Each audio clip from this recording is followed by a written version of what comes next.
क्या आप inter pass हैं और आप सपना देख रहे हैं रेलवे में सरकारी नौकरी का, तो आपके इंतजार की घड़ी जल्द ही पूरी होने वाली है, क्योंकि रेलवे जल्द ही आरआरबी एनटीपीसी का फॉर्म निकालने वाला है, जिसमें आप बात करने वाले हो, जिसमें आपकी लेवल क्या होगा, अंडर ग्रेजुएट यानी 12th पास होगा। अगर हम बात करें आज की इस वीडियो में हम डिस्कस करेंगे इस एग्जाम के लिए आपकी क्या एज लिमिट होनी चाहिए, आपके पास कैसा इसका एग्जाम पैटर्न और कैसा इसका सिलेबस रहने वाला है। तो बिना देरी के शुरू करते हैं। आप सभी को पता है कि आरआरबी ने या रेलवेज ने आपने क्या किया है, अपना कैलेंडर जारी कर रखा है, जिसमें वो कह रहा है कि जुलाई से सितंबर के बीच में वो क्या लेके आएगा, एनटीपीसी का एग्जाम करवाएगा। और एनटीपीसी में किसके लिए, ग्रेजुएट और अंडर ग्रेजुएट दोनों के लिए। तो आप आज की इस वीडियो में हम डिस्कस करेंगे आपके किस पैटर्न के हिसाब से आपका एग्जाम होगा और आपके सिलेबस के बारे में। अगर हम बात करें एज लिमिट की, तो याद रखिएगा एज लिमिट इसकी क्या है, 18 से 30 वर्ष की एज लिमिट है। और छूट किसको मिलेगी, ओबीसी को मिलेगी 3 वर्ष की, एसटी एसटी को मिलेगी 5 वर्ष की। अगर योग्यता की बात करें, अगर हम अंडर ग्रेजुएट की बात करें, अंडर ग्रेजुएट का जो एनटीपीसी का एग्जाम होगा उसमें बात करेंगे, तो आपके पास क्या होनी चाहिए, 12वीं पास होना चाहिए। मिनिमम आपके पास 50% आपके पास एक्वायर होनी चाहिए। बट याद रखिएगा ये क्राइटेरिया एससी एसटी और पीडब्ल्यूडी के लिए लागू नहीं होगा। और अगर एग्जाम पैटर्न की बात करें, तो एग्जाम पैटर्न आपको पता है, सबसे पहले आपकी सीबीटी 1 होता है, उसके बाद आपका सीबीटी 2 होगा, जिसके ऊपर आपकी मेरिट लिस्ट बनती है। और उसके बाद आप देखते हैं स्किल टेस्ट, जो किसी किसी में आप देखते होंगे टाइपिंग का जो टेस्ट होता है। उसके बाद आपका सीधे डीवी यानी कि आपका डॉक्यूमेंट वेरिफिकेशन होगा और मेडिकल होगा, और आप क्या हो गए, सेलेक्ट हो जाओगे अपने आरआरबी के एनटीपीसी के एग्जाम में, राइट। अगर हम बात करें कि आपका सीबीटी 1 क्या है, सीबीटी 1 केवल छटनी के लिए है, याद रखिए, यानी कि यहां का कोई मेरिट नहीं बनेगी। मेन मेरिट किस पे बनेगी, आपकी सीबीटी 2। बट इसका मतलब यह है कि आपको सीबीटी 1 के लिए ज्यादा मेहनत करनी है। क्यों, क्योंकि वहां पे छटनी होगी, वहां पे जो आपके जो मोस्ट जो बच्चे होंगे उनको बाहर करके कुछ बच्चों को रखा जाएगा। तो यानी कि आपको सबसे ज्यादा मेहनत किसमें करनी है, सीबीटी 1 में। फिर अगर हम बात करें इसमें क्या पैटर्न रहता है, तो सीबीटी 1 में आप देखते हो क्या, सामान्य जागरूकता यानी जीए के 40 मार्क्स, गणित के 30 और तर्क शक्ति यानी आपके रीजनिंग के 30 मार्क्स होते हैं। कुल प्रश्न होंगे 100 मार्क्स होंगे, आपके समय होगा आपके 90 मिनट। याद रखिएगा यहाँ पे क्या है, आपकी नेगेटिव मार्किंग है, 1/3 आपकी नेगेटिव मार्किंग है।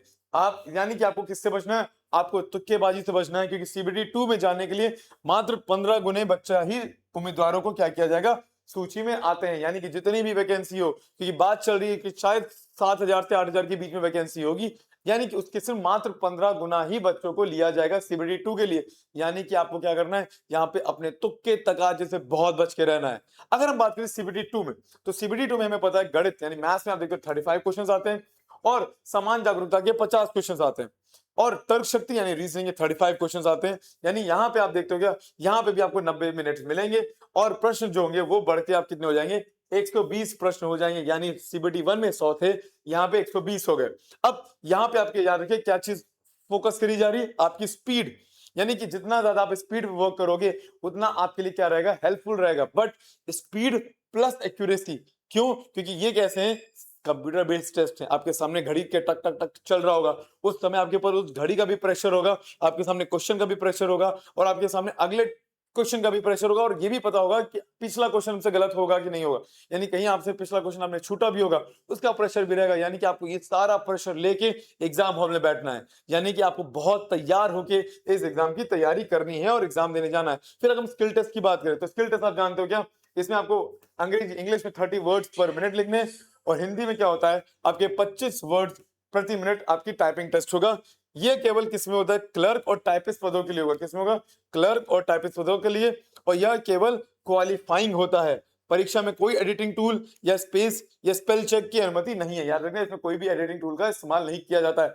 ये क्या है, क्वालिफाइंग है, बट ये आपको करना है। और किसके लिए होता है, सिर्फ क्लर्क और टाइपिंग लेवल के एग्जाम्स के लिए ही आप देखते हो क्या, आपका ये स्किल टेस्ट होगा। इसके बाद आप जानते हो, इसके बाद अगर बात करें, अगर सिलेबस की बात करें, तो इसमें बहुत वास्ट सिलेबस होगा। बट अगर हम बात करें तो कैसा होगा, अर्थमेटिक में number system, decimals, LCM, percentage, ratio, time work and distance, SI CI, profit loss. इसके साथ साथ एडवांस मैथ भी आएगी, जिसमें आप देखते हो क्या, मेंसुरेशन, अलजेब्रा, आपकी ज्योमेट्री, आपका स्टैटिस्टिक्स, ये सारे क्वेश्चंस, ये सारे चैप्टर्स भी आपके मैथ्स के टॉपिक में आएंगे। यानी आपको ओवरऑल पूरी मैथ्स को पढ़ना ही पढ़ना है।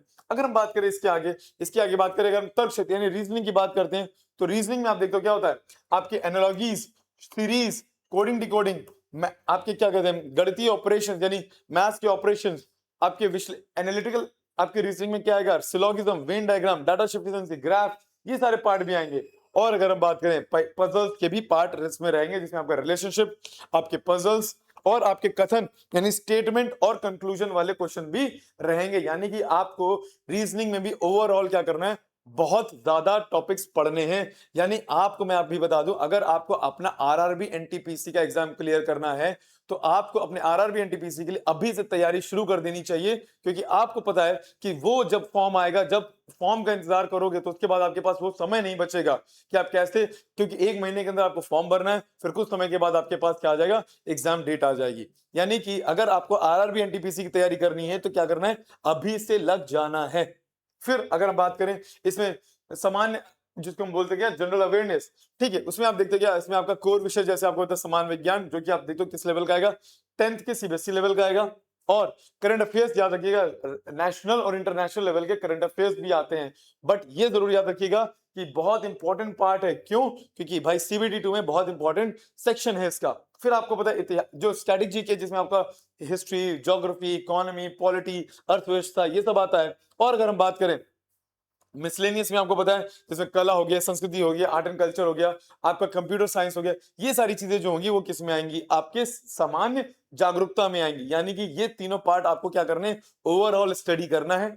और अगर हम बात करें इसके आगे, देखें कि आपको पता है क्या इसमें क्या न्यूनतम कोई टारगेट स्कोर भी होता है, याद रखिएगा एक न्यूनतम टारगेट स्कोर बना के रखा जाता है, जैसे अनरिजर्व के लिए 40%, ओबीसी के लिए 30% या एसटी के लिए 25%। बट पॉइंट इज दैट आपको इसके ऊपर ही क्या करना होगा, अपना स्कोर लेके जाना होगा। क्यों? क्योंकि नॉर्मलाइजेशन भी लगता है। नॉर्मलाइजेशन मतलब आपको पता है कि क्योंकि परीक्षाएं कई शिफ्ट में होंगी, तो पेपर की कठिनाई के आधार पे नॉर्मलाइजेशन भी किया जाएगा। अब याद रखिए कि भैया केवल न्यूनतम अंक पर ना रुकें, जो हम न्यूनतम अंक की बात कर रहे हैं। क्यों? क्योंकि सीबीटी 2 के लिए सिर्फ 15 गुना बच्चों को ही लिया जाएगा। यानी अगर आप न्यूनतम में आ भी गए, ठीक है, मगर 15 गुना में आपका नंबर नहीं आया, तो न्यूनतम लाने का कोई फायदा नहीं। यानी आपका टारगेट हमेशा क्या होना चाहिए, ऊपर होना चाहिए। यानी अगर आप आरआरबी एनटीपीसी के एग्जाम में टॉप करना चाहते हो तो आपको अपने सीबीटी 1 में क्या करना है, न्यूनतम पे फोकस नहीं करना है। सीबीटी 1 में अपने उस लेवल पे फोकस करना है कि जहां से 15 गुना जब गिना भी जाए तभी हम बहुत ऊपर रहें, राइट। ये आपका टारगेट स्कोर तो होना ही चाहिए, अनरिजर्व वाला, ये जिसको बोलते हैं क्या, जिसमें बोलते हैं कि मिनिमम स्कोर वाला। अगर आगे देखें हम लोग, तो अगर मास्टर स्ट्रेटजी की बात करें तो आपको सबसे ज्यादा फोकस किस पे करना है, जीए, क्योंकि जीए इज अ किंग। याद रखिए, क्यों? सीबीटी 1 में 40 नंबर, सीबीटी 2 में 50 अंक, और 10वीं की, जिसके लिए आपको 10वीं के आपको क्या करना पड़ेगा, एनसीईआरटी के विज्ञान और पिछले 6, 7, 8 महीनों के करंट अफेयर्स पे बहुत ज्यादा फोकस करना है। और अगर बात करें सटीकता क्यों इंपॉर्टेंट है, क्योंकि 1/3 आपकी नेगेटिव मार्किंग है, और पहले दिन से 90 मिनट आपको पता है 120 प्रश्न मिलेंगे। और याद रखिएगा हल करने का अभ्यास करें, ताकि सीबीटी 2 जो आपका एग्जाम है उसमें आपसे गलती ना हो, क्या ना हो, आपसे उसमें गलती ना हो। और याद रखिए रोज टाइपिंग शुरू करें। अब वेट मत करिए कि सीबीटी का परिणाम कब आएगा, आप रोज क्या करिए, 15 मिनट के लिए बिना स्पेल चेक के आप क्या करिए, टाइपिंग का अभ्यास करिए, ताकि बाद में आपको घबराहट ना हो कि एकदम से भाई रिजल्ट आया, अब एकदम से कीबोर्ड लेके बैठ गए। नहीं, इतना वेट मत करिए, क्योंकि अगर आपको अपना नाम आखिरी में आरआरबी एनटीपीसी के फाइनल लिस्ट में चाहिए, तो यानी कि आपको क्या करना है, आपको पहले दिन से अपने टाइपिंग का भी तैयारी शुरू कर देना है। याद रखिएगा, क्यों? क्योंकि आपको पता समय नहीं मिलेगा। सिलेबस जब सीबीटी 1 सीबीटी 2 का सेम है, तो अपना लेवल वैसे ही बढ़ाओ ना यार, राइट। सिंपल चीज हो गई। और इसमें आपकी मदद कौन करेगा, इसमें आपकी मदद करेगा एग्जाम विधि। एग्जाम विधि का जो चयन बैच है, जिसकी वैलिडिटी है 2 साल के लिए, और वो क्या करेगा, आपकी आरआरबी एनटीपीसी की संपूर्ण तैयारी करवाएगा, जिसमें आपको मिलेगा live classes, doubt groups, class notes के पीडीएफ, मॉक टेस्ट और एक्सपीरियंस टीचर्स। और याद रखिएगा इसका प्राइस कितना है, मात्र 99 रुपए। और अगर आपको इस बारे में, इस ग्रुप के बारे में या इस बैच के बारे में और जानना होगा, तो दिए गए नंबर पे आप कॉल कर सकते हो। इवन आप एक कोड यूज करते हो जिसका नाम है R07, जिसमें आपको एक्स्ट्रा 10% ऑफ भी मिल जाएगा। इसी तरीके की जानकारी के लिए आप क्या कर सकते हैं, इस चैनल को सब्सक्राइब करिए, अपने दोस्तों से शेयर करिए और मेहनत करते रहिए। Bye bye, take care, all the best.